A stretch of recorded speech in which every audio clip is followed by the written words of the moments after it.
Welcome everybody to the very last chapter of your entire physics unit.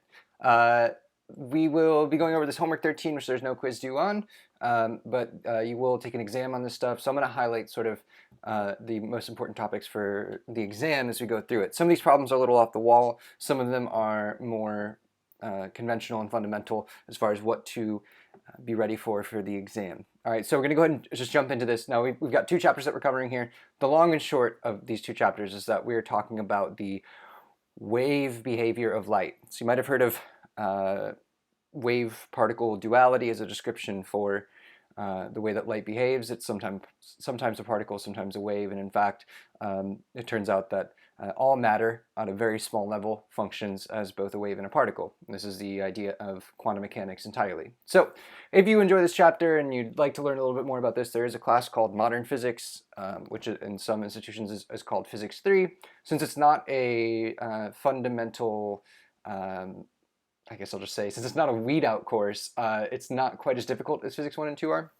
But if you're considering maybe getting a minor in physics, that would be the next course to take, and you'll go through sort of the rest of the topics in physics that we did not cover in these 2 semesters. All right, but in light of that, let's go ahead and jump in. I don't care that my microphone isn't working. I'm not recording through the microphone. Cool. Okay. Great. So at the very core of this chapter is the idea of having light that comes from the same source that travels through 2 different paths. And when your light travels through 2 different paths, you can have a result of that's called interference. Since light is a wave, if you have, say, I don't know, we could go ahead and like build a mirror right here, and we could have a flashlight that is going to shine on that mirror. That is a penis. Let's see, there we go. That's the flashlight. And yeah, so you have light that's going to come out of this guy. And what we can do is if I wanted to have a viewer over here, let's go ahead and do an eyeball. What's going to happen is, the idea behind interference is that you'd have light that's going to travel directly from the source to the eyeball, and you'd also have some light that's going to travel and bounce off the mirror and hit the eyeball. And we want to know if this light is going to interfere constructively or destructively. So constructive interference would be when the light arrives in the same phase at the guy's eyeball. Destructive is when we are a half phase out of phase. What are we talking about? We're talking about phases. Well, essentially, since we are treating this as a wave, as we're treating light as a wave here, we can model it with a sine or cosine function. And due to the paths that this guy is traveling, we know there's an associated wavelength for the light. And because this light is traveling through 2 different paths, it's going to be at a different point in its waveform when it arrives at the eyeball, depending on how far it goes and what the wavelength is. So what we can do is compare the difference in the 2 paths, which we'll call the difference in the path lengths, we're going to talk about quite a bit, and we can compare that to the wavelength. These are both going to have units of length, and if we divide them out, then what we would end up with is some number that's just going to be like some constant. We'll talk about that constant a little bit. The first thing that I want to mention is that we can do delta L over lambda. We could also do a length over delta lambda. That's actually going to be our first problem, where we're traveling the same length, but we have different wavelengths. It's still going to be the same idea, but we're going to calculate this ratio, and we would get out some constant. And when we get out this constant, we can actually take a look at it, and it's going to give us some information. So if this constant is equal to like 0, 1, 2, so on, if it's equal to a whole number, then we have constructive interference, which means that we end up with a bright spot, if we're talking about light. And on the other hand, if our C is equal to a half, or 3 halves, or 5 halves, or so on, then we will have a condition that is called, oops, that's not going to work. I'll just move my head. We'll have a condition that's called destructive interference.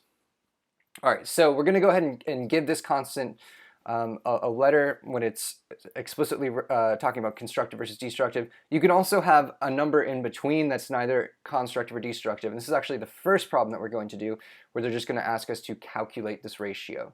So let's go ahead and take a look at that problem. So for our first problem, what we have actually is light that is traveling from the same source through 2 different materials, and the 2 different materials are going to have um, indices of refraction associated with each one of them. So we have our top path and our bottom path, and in here we have a material called N2, and in here we have a material called N1. And so as the light passes through these two different materials, it's going to have an associated wavelength. And so when we go to find, they ask us here to actually calculate the phase difference. When we go to calculate that, we have to do the lengths over delta lambda. Now, as I mentioned on the last page, I said we can have delta L over lambda. And for the rest of this chapter, we are essentially going to have delta L over lambda, as I have right here. But for this one particular problem, we're actually traveling the same length. There are corresponding lengths here of L2 and L1. So this is an L2. Oops, that's our L2, and this is an L1. But overall, when we get to this point, right, both the top and bottom light has traveled the same distance, L. So instead what we're going to do is just compare the total distances of L to the difference in the wavelengths between the two. And this is going to be equal to, again, that constant that they're going to ask us to solve for. So we're actually solving for C here. And now we just need to go to work a little bit on what is actually going on with delta lambda. So for our two different paths, what we essentially have is the definition of lambda here. So the lambda for each path is going to correspond to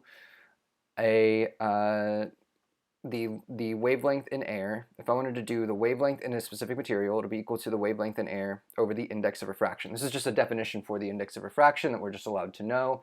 Essentially, when light travels through a material that is less permissible than I'm saying air. I should actually say vacuum, because we have a problem where we compare air to vacuum in a second. I'm just going to mention that whenever I'm saying air in most of these problems, I'm talking about a vacuum. So yeah, so this is just a definition for the index, for the wavelength as it relates to the index of refraction of a material. The wavelength gets shorter when light passes through a thicker material, in other words. So you end up with a bigger index of refraction and a smaller wavelength. Great, so we just need to solve for our constant here. We can go ahead and replace then our delta lambda on the bottom with delta, with essentially, lambda over the delta n. And so you end up here with L times delta n over lambda. I'm just essentially replacing my delta lambda on the bottom there with lambda on delta n. All right, so this is going to correspond to one case where, well, we have to compare sort of the different lengths here that are traveled. So in essence, what we're going to have to do is split this travel up into two pieces. We have our first chunk where the light at the top is going through N1, and then we're going to have our second chunk down at the bottom. And I just need to add them up because we're going to have some phase difference from each one. So let's go ahead and give these two names. We'll go ahead and call this one, let's just call them A and B, like section A and section B. And so our total constant C that we're solving for is going to be equal to the C that we get through section A plus the C that we get through section B. And for each one of these constants, we're going to have an associated L times delta n over lambda. So for section A corresponds to just L2. So our constant that we'll have here is L2 times the difference in the two indices is going to be N2 minus N1. And then on the bottom, we'll have lambda. Lambda is going to be the same in both of these terms. And then for our second term here in section B, the length of section B is this whole length L1 minus the L2 that we just used for section A. That's how we get the difference is going to be this length right here. So that'll be L1 minus L2. Difference in the indices here is going to be the index for the top is going to be 1 minus the index for the bottom, which is N1. And then we will divide that by, again, that same constant lambda. And good, yeah. So again, this kind of looks like a C. This is an L here, L2, and then we have the different indices there. So you can go ahead and solve that. It won't simplify very much from here, but that's sort of the long and the short of that problem. This is the one where we're comparing different wavelengths but traveling through the same distance. Okay, so again, our toolbox here is really just this equation. All right, the other tool that we're using here, of course, is the definition for the wavelength in a material with an index of refraction n. We'll use that one again in a little bit. But throughout this chapter, I'm going to keep going back to this equation. And in fact, I'm actually going to keep going back to this one right here and talking about the different values that you could have for the constant c. So the one that I mentioned when we were looking at this page is that we're going to explicitly relate this to some other value. And I talked about the values here where we could have whole numbers, you could have halves. This is always going to be defined as a little m, generally.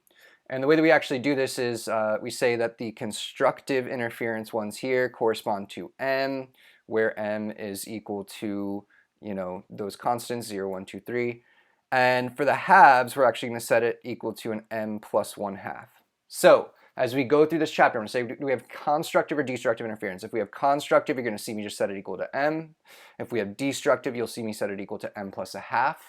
Setting it up this way, and the reason why they do this is so that m itself is always going to be a round number whenever we're talking about constructive versus destructive. All right, so in problem number 2, we have an example where we are asked explicitly for destructive. So, and the way I know it's destructive is because they call it a minimum, and they also say it's destructive interference. All right, so in this problem, we have a little bit of geometry that we're going to have to do, but I know that the long and the short of how we're going to set it up is that we want a delta L over a lambda to be equal to an m plus 1/2. Now, as far as the calculation for delta L or for lambda, that's just going to come down to a picture. And what we have essentially is we have an S1 and an S2, and they're two different points. And they're located some distance from a point P. And these are our two different paths. Remember that the whole point of setting up this equation is that we're ultimately going to calculate some delta L. So what is our delta L here? Well, we just have two different legs of a triangle. So the delta L for this problem is just going to be, we'll just go ahead and call it the L for source 2 minus the L for source 1. And we're explicitly here defining a value of x sub p. So that's going to be essentially our distance for L1. We also have a separation for the two sources given in the problem. That'll be your distance d. So because we have a right triangle, we can go ahead and calculate then L2 as the Pythagorean sum of xp and d. And so you'll have the square root of d squared plus xp squared. That is L2. And then L1 we set as just xp. So that will be your delta L. You can go ahead and plug that in on the left-hand side. And we are given lambda. The last question then is, what are we solving for? Well, we're solving for x sub p, and they want the greatest distance of x sub p. So that's a hint here that we're going to do something with m. We want the greatest value for x sub p. That's going to correspond to the extreme value for m. Now, m starts at 0 and goes up to infinity. So it's kind of a little bit of a hint. If they're ever asking about an extreme value, typically the extreme is going to correspond to m equals 0. That happens to be the case in this problem. And so you plug in, that m equals 0, you plug in the separation and the wavelength given, and just solve for your x sub p. It'll take a little bit of algebra on your end, but we'll go ahead and leave that up to y'all. All right, the next problem is kind of a weird one-off problem where we have 3 different electromagnetic waves that we want to add together, and it seems like you're gonna have to do like some crazy polar math, but this one is actually, there's kind of a pretty quick way through it. So essentially we can picture these 3 waves as being vectors, right? So E1 points, there's no phase shift for E1. So okay, let's take a step back. First of all, they all have the same frequency. So that frequency is going to be the frequency of the resultant wave. You can't end up with a different frequency. They're oscillating out of phase, but there is a nice relationship between them. So we have E1, which is going to have a magnitude that's, an amplitude rather, that is much bigger than the other two. And then we have E2 and E3, which have the same amplitude, and they're at 45 and negative 45 respectively. So we'd have E2 at 45. It's actually just a phase shift, so it would be at negative 45, but this is fine. We're just going to sort of wave our hands a little bit here. E3 is down here at negative 45. Point is they're mirror images anyway. But we have these two that we need to resolve. Now, because they are at 45 and negative 45, that means that they are mutually perpendicular. And since they have the same amplitude, it means that their resultant will point along the direction of E1. So that is a very nice simplification that we can do. And of course, they set the problem up this way. If it weren't done this way, then you'd have to do some, like I said, some polar calculations or whatever. But for this case, we just need to find their resultant.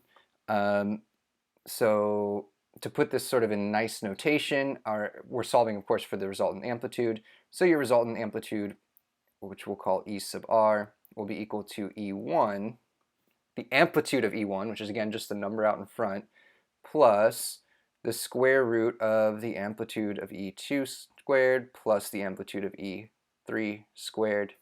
And of course, those are the same value. They have the same amplitude. So you just plug in, you could also just simplify this to one of those amplitudes times the square root of 2 if you'd like. But the point is that you just plug in the three amplitudes right here for E1, E2, and E3, and you'll find your resultant amplitude. And as I mentioned, because E2 and E3 add in such a way that their vector points in the direction of E1, then the ultimate phase shift will also be the phase shift of E1. Okay, that's again kind of a one-off problem. They're just saying, hey, remember it's a wave, so we can do sort of wave calculations. But again, for the most part here, we're going to be doing just the delta L over lambda. So problem number 4, this is one that I would make sure to pay attention to. Problem number 4 is a special problem called the thin film interference problem.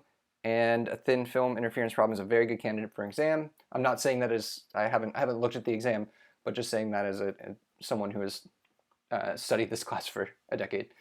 So it's a very good one to make sure you know how to do.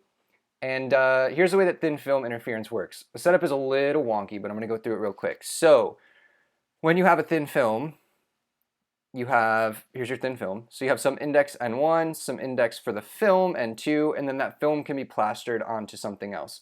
So an example would be, a really common example of thin film interference is like a stealth bomber. The way that you make your bomber stealth is you have the metal of the bomber over here, that would be your N3, and you have air over here in N1. And what you do is you coat the armor of that aircraft with this little bit of film that causes any radar waves that are trying to detect your aircraft, it causes them to destructively interfere. So in essence, if you have somebody who's trying to monitor you on radar and they shoot a radar wave at your aircraft, the aircraft's thin film destroys that radar wave. It never makes it back to the detector, and thus you are stealth. Okay, so let's talk about the physics then behind this thin film. So as I mentioned, you have a radar wave that's coming in like this. When the radar wave encounters a boundary, what's going to happen is we know some of it will reflect off, and another portion of it will refract into the thin film, and then it will reflect off of the interior, so the actual metal of the plane, and reflect out as well.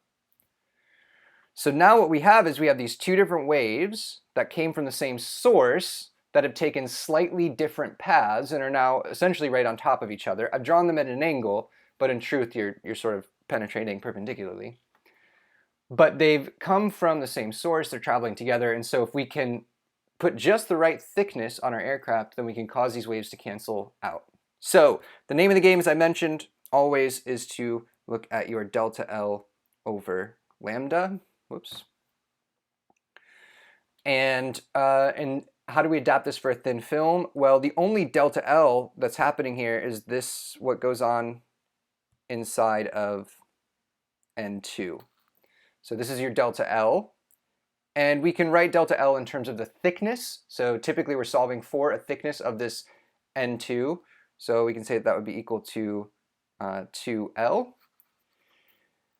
And then we also want to relate this, the wavelength inside of that material. This is where we use the definition that I used in the first problem, which is that the wavelength in our material N2 is equal to the lambda in air, so our lambda in a vacuum, over N2 itself. Okay, so taking these two and putting them into this equation, we can get a specific equation for the thin film that looks like this. We have 2L times N2 over lambda. And remember, we're calculating this ratio, we're setting it equal to something in terms of m or m plus a half. So we could set this equal to, I'm going to do, trying to think of how to write these notes. Let's see, I'm just going to use arrows here, but these are like equal signs. So we can set it equal to m for constructive interference. And we can set it equal to m plus 1/2 for destructive interference. Where m, again, is always going to be a whole number. Okay, so we've got our setup here. And I just realized I used L for the thickness. You could use T for the thickness. But anyway, I think we understand the difference between delta L and L here. Those are two different L's.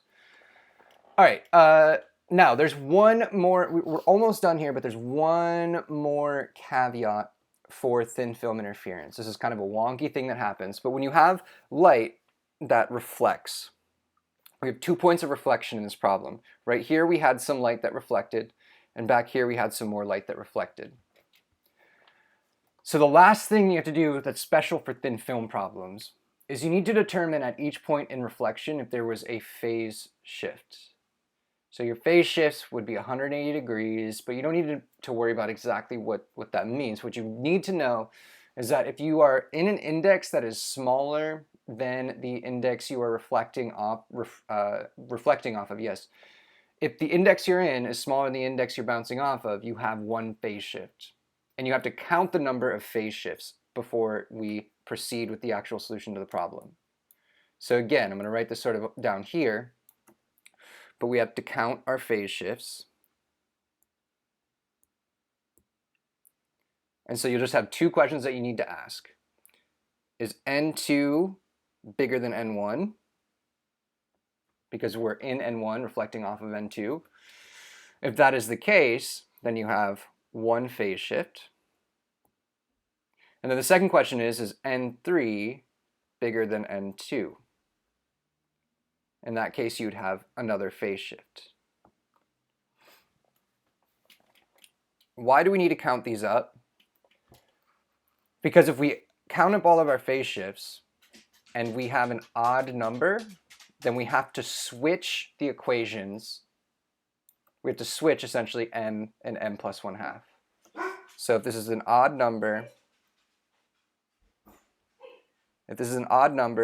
then we need to switch m and m plus 1/2. I'm not sure exactly the best way to write that, but I think I've at least sort of given you the note here. So the example that we have, that I've been using, is for a stealth aircraft, right? Where you're in air bouncing off of some paint that is painted onto metal. So very clearly here, your air is going to have the lowest index of refraction, your paint's going to have a higher index, and of course metal is going to have a very, very high index of refraction. So when I'm counting my phase shifts there, if I'm in air reflecting off of paint, right here, would I have a phase shift? The answer is yes. Air off paint is a phase shift. And then when I'm in the paint reflecting off of the metal of the aircraft, would I have a phase shift there? Yeah, the metal of the aircraft is going to have a gigantic index of refraction, so you'd have one phase shift there as well. So when I add these up, I have 1 plus 1, I have 2 phase shifts. Since I do not have an odd number, I have an even number.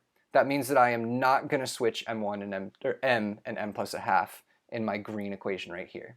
All right.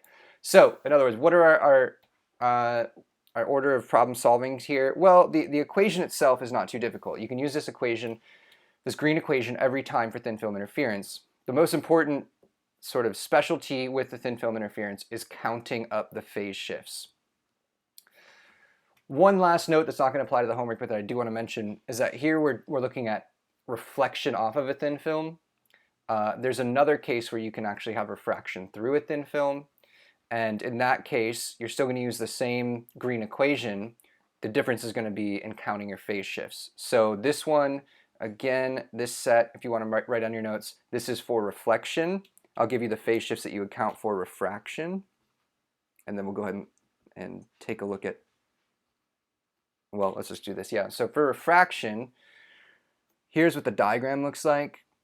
You're starting in N1, you're passing through N2 into N3. So I have light that comes in, that's going to refract, and that will refract all the way through. The light that reflects here is just going to pass off forever to the left into N1. It's never going to make it all the way through to the right side. We want to know what light makes it through to the right side. So this light makes it through the right side. There's a reflection here where the light comes back, and then another reflection, and this is actually the second light ray out.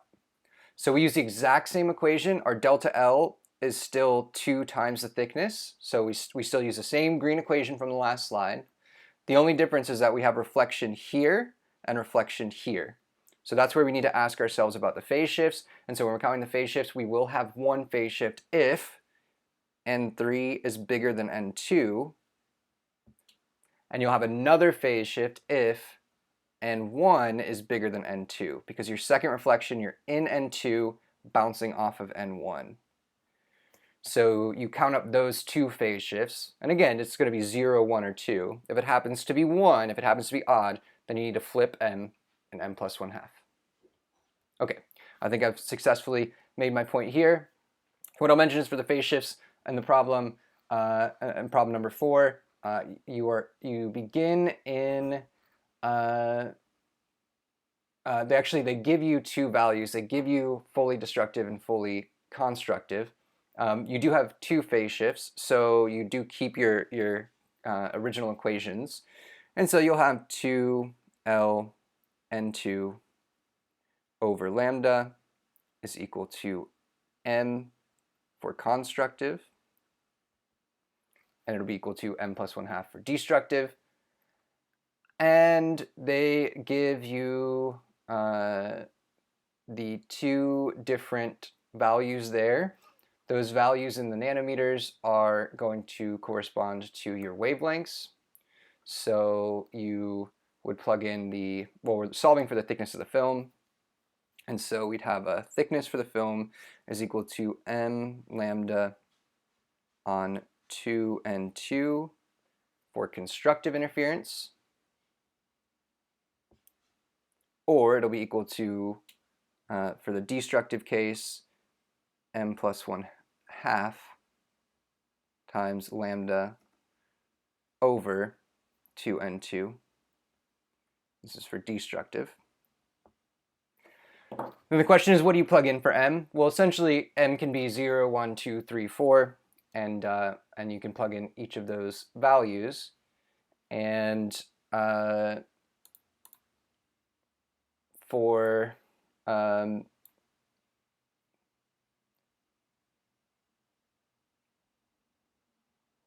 and so yeah, so plugging in each one of those M values will give you a different L, a different thickness, and you just need to find the thickness that is in common in both the lists. So run through a set of M's. You only have to do the first few, I can tell you, but you plug in a set of M's to each one of these expressions, and you'll do 0. I think if you do like 0, 1, 2, 3, and 4, you'll be fine. And so each one will give you a list of potential thicknesses. Whichever thickness shows up in both lists has to be the thickness of the material. That's sort of where I'll leave you to solve that problem. But make sure you do practice thin film interference. Again, it's a very common old exam type problem. All right, a Michaelson interferometer is the next problem. The Michaelson interferometer itself is a pretty common one, as a common sort of application problem. This particular problem, not so common. But let's go ahead and take a look at how to solve this problem. So what we essentially have here is we have a vacuum tube, and again we're doing our delta L over lambda So we have delta L over lambda. And in this case, we are going to set this equal to some value for m because we're talking about bright fringes. So we know that we're looking at constructive interference. So we have delta L over lambda is equal to m. And great. So what do we plug in? What's our delta L, first of all? Well, we got a kind of a complicated diagram. But essentially what happens here is some of the light bounces through the mirror that's on the opposite end from the eye and then comes back. Other light passes through that, is reflected off that central mirror and goes down this vacuum tube. And the vacuum tube has a length of d. So it's going to go a distance d down, and then it comes a distance d back. Okay, so I know that my delta L is equal to 2 times that distance d. That sounds good. And then the question is, what do we do with lambda on the bottom? Inside of that tube, you're going to have a different lambda that is different than the wavelength in air, or in a vacuum. And this is the one problem where we're doing a vacuum versus air. So what we need to do is we need to replace our lambda on the bottom with something in terms of that lambda. And it just happens to be that we use lambda sub n is equal to lambda over n. And what we're ultimately doing here is just like on the first problem, we're ultimately looking for a delta lambda, a difference in lambda between the two values. And so you'll end up with replacing your delta lambda here with the difference between lambda inside of the material and lambda in the vacuum. So that will be lambda over essentially delta n. So, and that difference will be, again, the index for the material minus the index for the vacuum, which is 1. And so you go ahead and plug that in. You'll plug this in on the bottom for delta lambda. You plug this in on the top for delta L. And then the last thing you need to do is determine what you're going to set it equal to. This is whatever the number of bright fringes is.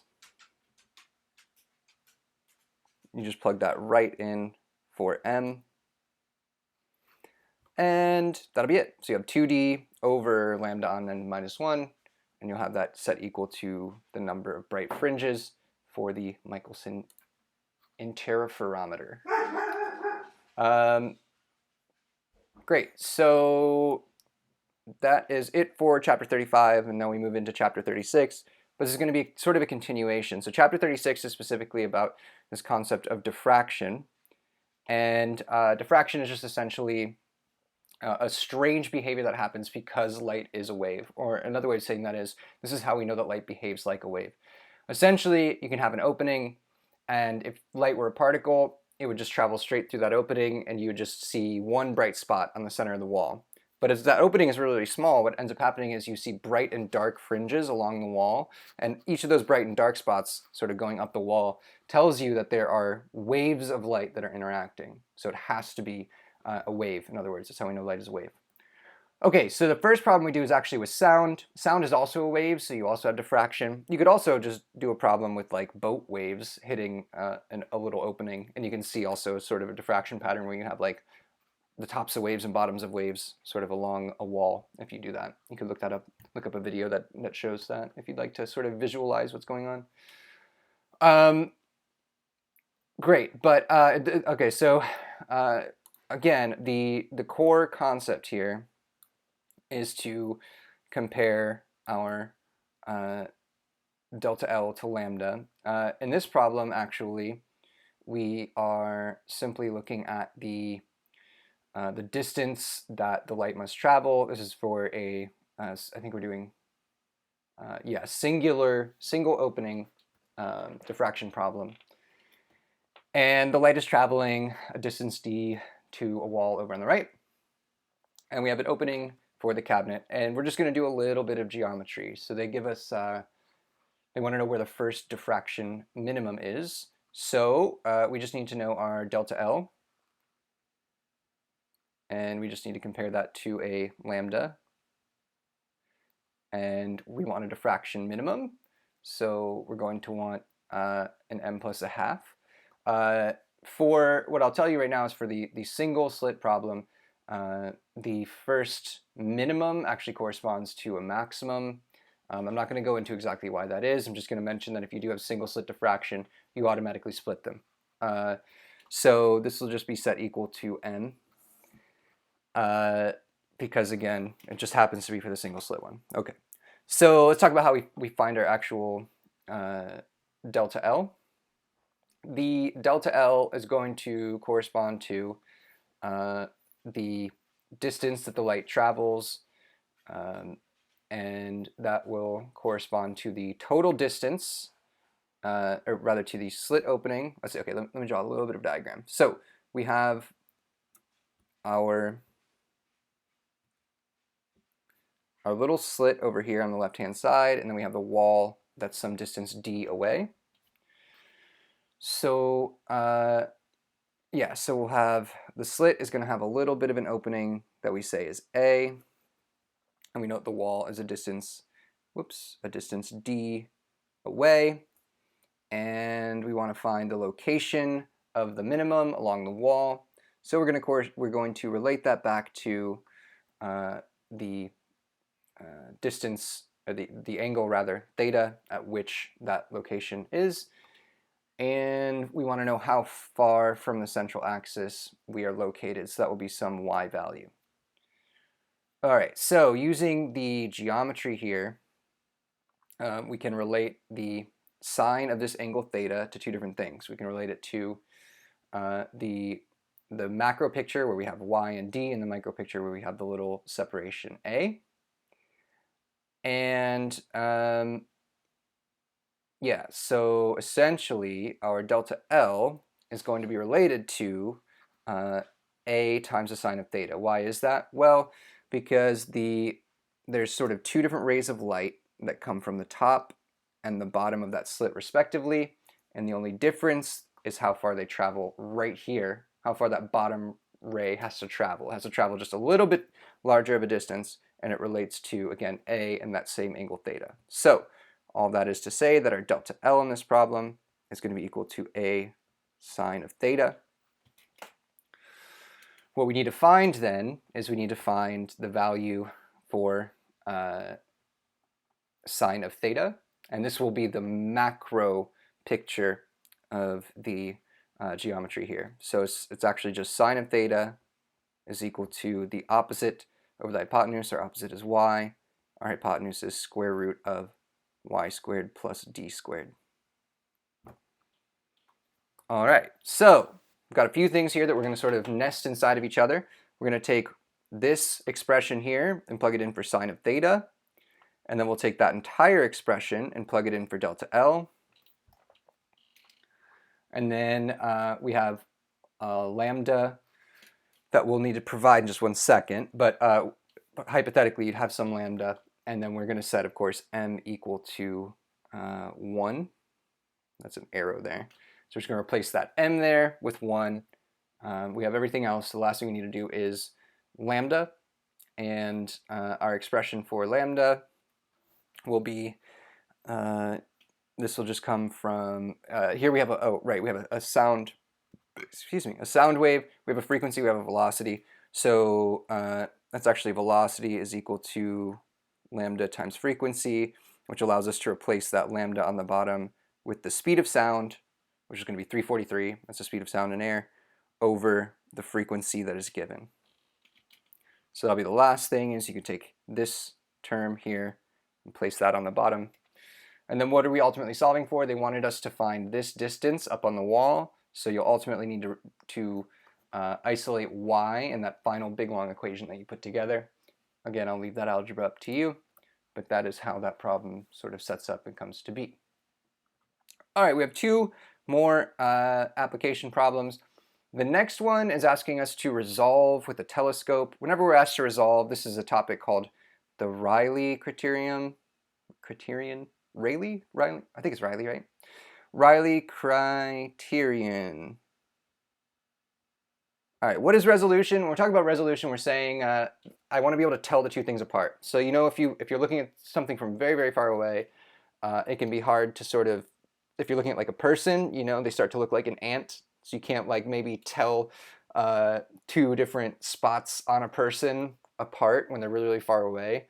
And that has to do with our eyeballs and the size of our pupils and all of that. That's called your aperture. And cameras, it's a similar thing where a camera has a given aperture. But the Riley criterion just tells us, how big of an aperture we would need essentially to tell two objects that are really far away apart. So what is the Riley criterion?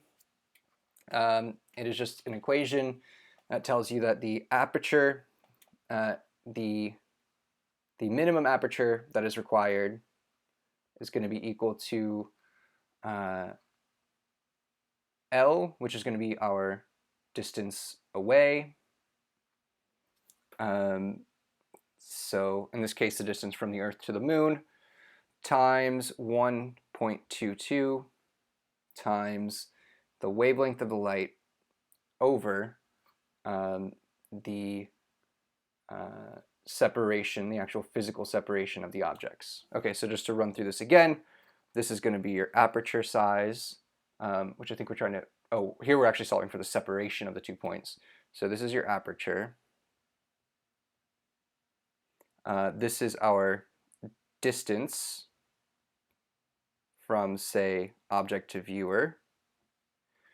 Lambda is, of course, going to be the wavelength of the light that you're using. And then big D on the bottom is the separation of the two objects that you want to tell apart. So in this problem, we're actually solving for the separation. That's fine. We just switch. The algebra will come down to switching big D and little d. And let's make sure they give us everything. They tell us the mirror has a diameter. That diameter is going to be your little d. That's your aperture, in other words, the mirror diameter of the telescope. And then the distance is just the distance from the Earth to the Moon. Make sure you convert it to meters in order to do that. This is just an equation to have on your formula sheet. Again, it shows up on an exam once every few semesters, and if it does, it's just a matter of manipulating this equation and plugging everything in to solve it. All right, the last problem here that we want to go over is a diffraction grading problem. For diffraction grading, what we have here is essentially you have a grating. It has a bunch of little holes in it, and each little hole is going to let some of the light through, and we want to see an interference pattern on the wall. You probably did it, I guess you're probably done with labs at this point. You probably did a diffraction grading problem on the lab, so you've hopefully had some hands-on experience.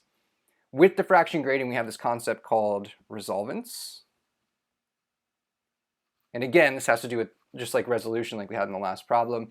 And your resolvence will be equal to the average wavelength over the difference in the wavelength. And we set it equal to an m times n. So I'm going to write average right here. You usually won't see average, but I'm writing that just to indicate that we do need to take an average of the two different given wavelengths. And then m is going to be the order. So here they say second order spectrum, so we're plugging in an m of the second order. And then this n right here is the number of lines in the grading. So for this particular problem, yeah, you just need to calculate your lambda average. Again, I'll just write this in case anyone's having trouble. Lambda average will just be lambda 1 plus lambda 2. Whoops. It's supposed to be a lambda there. Lambda 1 plus lambda 2 over 2. And your delta lambda, of course, will just be the difference between the two. It'll just be bigger minus smaller. So I'll just do lambda 2 minus lambda 1. And then as I mentioned, they want the second order for m. So your second order would be m equals 2. And then you can just solve for n by setting, again, we're just working on these two sides set equal to each other. You don't actually have to calculate the resolvence or anything there. All right, that'll do it for this one, for the last homework assignment. As I mentioned, I will be putting together a review for the exam. If you have any questions, feel free to reach out. And I will see y'all very soon. All right.